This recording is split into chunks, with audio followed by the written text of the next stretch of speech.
Hey girl, hey, hope you all have had a great day. Don't know about you, but I have been loving myself some stripper vlogs / money counts, and with me watching a whole bunch of money counts, day in the life of a stripper. I don't know the different titles the girls have put up, but I watch Tisa, I watch Stripper Life of Bree, I watch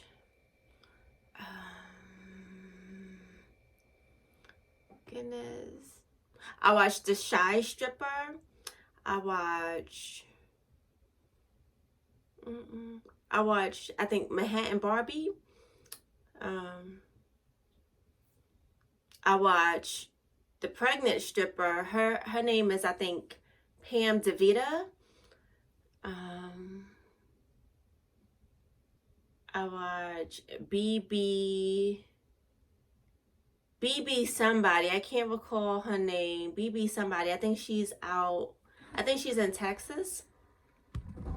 So like I said, I watch a couple different. I watch a lot of different stripper YouTubers, and I'm like so uber fascinated with their vlogs and with their story times, just because I love how outgoing they are. Like the people that I know in general, people around me, they tend, for some odd reason, tend not to be outgoing, tend to be, I don't know how, I can't do it, I'm too lazy, all I know how to do is this. I love that strippers are outgoing. I love that strippers don't look for answers, they look for a way. They won't, make excuses, they will make a way. And I just feel like I identify. I am not a stripper. I have never been, but I identify, just because like it irks me. That's why I pretty much keep to myself,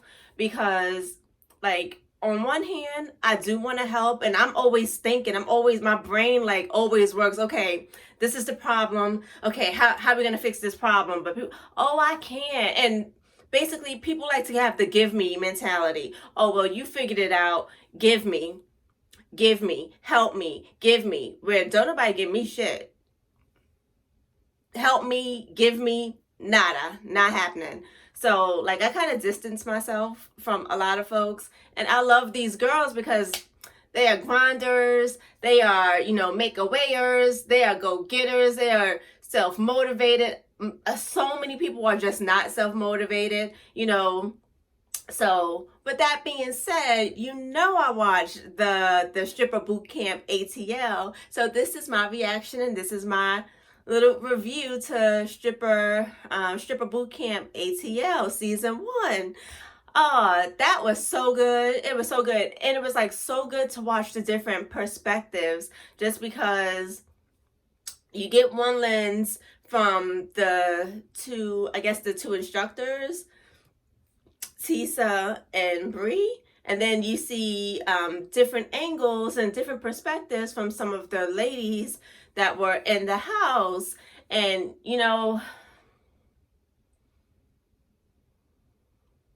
listen, I'm gonna have maybe some unfavorite commentary, but this is my mindset, me being me and me being from the hood, okay? I am from the ghetto. I am from the projects in New York. And I know what it is, and I don't like it. It's unfortunate, just because I see that now. It's not everybody, but I feel like sometimes the bar needs to be set high, just for everybody that's supposed to be here, anybody that's supposed to be on this level will make it there, okay? By any means necessary. Those that are not supposed to be there won't make it there because I need help and someone didn't help me. It's always going to be somebody else's fault. For people like that broke mindset, that broken mindset, for some people, it's always going to be somebody else's fault. And that's how I just, Not everybody, because some people is like, listen, this is where I'm at, but this is not where I'm gonna stay. And some people, that's where you were born, and that's where you deserve to be. You ain't better than your circumstances. And I just find that to be true for some people, because even around me, when you try to help people out and give people opportunity, I feel like, knowing what I know, like, everybody wants to be the boss. People love to watch other people's pockets. Oh, well, how much you making, and why you ain't doing more for me? So many people are like that, and I think it's disgusting. I think it's disgusting. People don't have nothing. Even people that I've helped, okay? I've lent money out, not gave, lent money out. Once they were good, listen, not only did you go get a boob job, not only did you keep your hair done, keep your nails done, but you never paid me back. I should not have to beg you to get my money back, because I lent you when you was down. When I moved out of state by myself and I had nobody to depend on, but I lent you money. So I'm like, I don't know. Some of these attitudes I really didn't care for. Do I know all the angles of the perspectives? No, because clearly I was not there.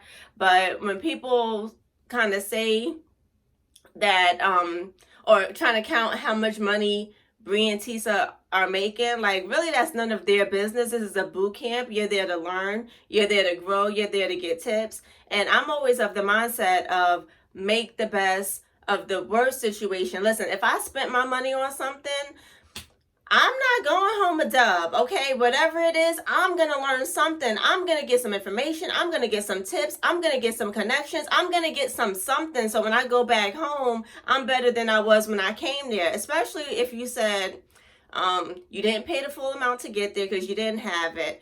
Especially when you're staying in the house with other girls that some are experienced dancers already, and they just wanted to elevate some more. I respect somebody that's investing in themselves to elevate. The whole mindset, and I'm not gonna, some names I do know, not all names. I don't know all names, but just some that stuck out to me. The whole crying shame and woe is me, and I'm down and out and I'm older. Listen, if you say you old, that's right, you old, because it's not an age thing. It's not like when you knew what you was trying to get into, even if you didn't know what strippers go through, what the hell? You a woman. If you a woman wearing high ass heels, if you know you don't wear high ass heels on a regular basis, why you think that you're gonna be able to go to a strip club and work all night and not be in pain? You should have came with Excedrin. You should have came with some, been ready with some ice packs. Listen, you down and out. You don't have a car. You don't have this. You don't have that. You got 2 kids. Pain? What pain, bitch? I need money. That would be my mindset. Pain ain't no pain. I don't got time to feel pain. Listen, I'm working too hard to make this money. I don't feel no pain. No pain, no get, not my back hurt, and I know I'm older and the girls is young. Like, I just feel like because you are older, you are more mature, you should understand if the girls is playing around. Maybe you're not for it, but maybe you should come to them with like, hey, from a more mature mindset of like, that's not cool and this is how we do, and you should speak about it. Not getting blowing up and getting pissed off and wanting to run home. You ain't have no money. You want to run home? Ain't nobody sending me home, and I ain't running home because I ain't make all my money. I'm not going home until I make all my money. Okay, so that was just my thing on the lady that went home early. And then did you see, and then golly, you just see how negative energy, they never want to just go on their own. Now they need people to go with them. When they was leaving in the car, she's trying to rally other people to go home. Yeah, because we older together, and let's all go home. If you going home, why you don't go home by yourself? Now you gotta have other people go home with you. I would not have been going home with nobody. Listen, I'm sorry that happened to you, but I spent my money and I'm here to work. I'm here to get knowledge. I'm here to finish this boot camp. I'm not going nowhere. I don't care who's in that house. I don't care what they doing. I'm here to network. I'm here to get cash, and I'm here to get information. Why you gotta rally people up to go home with you? So I just feel like that's kind of like a low caliber mindset. And I can't, for me personally, I really try to distance myself away from the low caliber mindset. With me, with anything I do, I always set the bar kind of high just because I want to deal with a high cal. Listen, you come knowing that this is what it is, and if you're not here, then I don't need everybody to patronize my business anyway, just because those are the types of people that typically do returns and complain a lot and trying to scam and no. But tell me what you think down below. If you don't know what I'm talking about, go watch Stripper Bootcamp ATL. You're going to look for Stripper Life of Bree, and you're going to look for Tisa Tierra. Those were the two instructors for the first introductory stripper boot camp, where I thought it was a great idea. Like, how dope is that?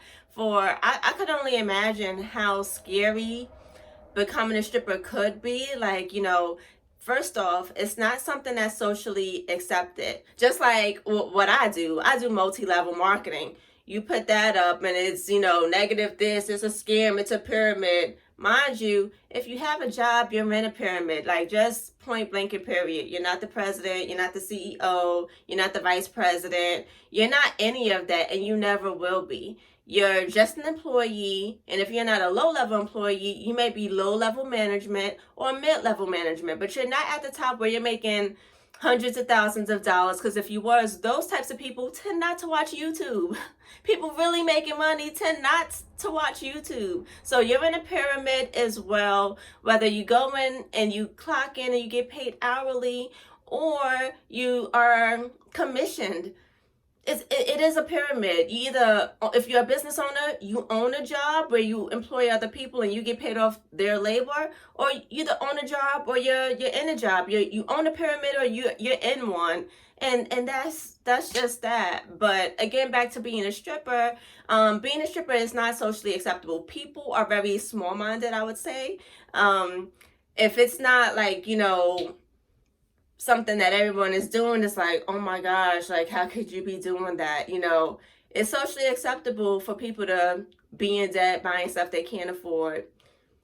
I don't know why. It is. Oh, you got a nice car and you couldn't afford it and you getting repoed. That's socially acceptable as long as you look like you have some money. Oh, you living in a condo or in a big house that you really can't afford and you struggling each month to make payments. Don't know why, but that's socially acceptable. Oh, you're going to school to get in a debt and maybe you'll make the income to pay back the debt and live a nice life, and maybe you won't. Don't know why, but that's socially acceptable. But starting something for your own for a few $100 and, working your way up, oh no, it's a scam. Even though if you buy a service and you get the service each month, how is that a scam? Because you're paying for the service that you actually received, that's the scam? Strange. Yeah, so I just feel like people are very, very small-minded. I love these girls. I'm going to continue to watch. I can't wait to see where they go next. Are they going to stay in Atlanta? Are they going to take the boot camp to another state? Are they going to have the girls come back? I would love to see if they have like some of the girls that showed growth, if they have them come back to like be maybe like a guest speaker like Judy was. I like Judy as well. I think she gave the girls a lot of good information. I think the mom, I think she gave some good information, although I kind of don't like the mindset that, you don't agree with what I'm doing, but now you think you're entitled to having as much money just because you know how much I'm making. So I just say, like, whatever you're making, keep your finances private, because mom or not, listen, you had me, okay? I did not ask to be here. So the stuff you did for me, you were supposed to do as a mom, okay? And do I owe you? No, I don't owe you, because I never asked to be here as a child, is my thinking. Should you do for your mom? Of course. But keep in mind, that's her grandson, because she's going to want to take care of her grandson anyway. Like, not take care of him, but she's going to want to spend time with her grandson. So that really is a win-win situation. Is it a win for Bree? Yes, it is. But is it a win for the grandma because she wants to be around her grandson? Yes, it is. But are you going to be, if it was me, would you be milking me just because you know I make money? No, you're not. Just because I started this. You don't agree that I'm dancing and getting naked, but you want to be having your hand out every time we go to the store. Like, that's a no-no, okay? You're on disability. You have a check. You decided to live your life. You made whatever you made as far as an income for the time you made it while before you were disabled. Like, that's that. I just it irks my nerves when people feel like they entitled to what you're making just because they know you've created a life for yourself. Comment down below. Do you agree? Do you disagree? And what do you think about Stripper Bootcamp season 2? Where should they go? Be sure to like, comment, share, and subscribe.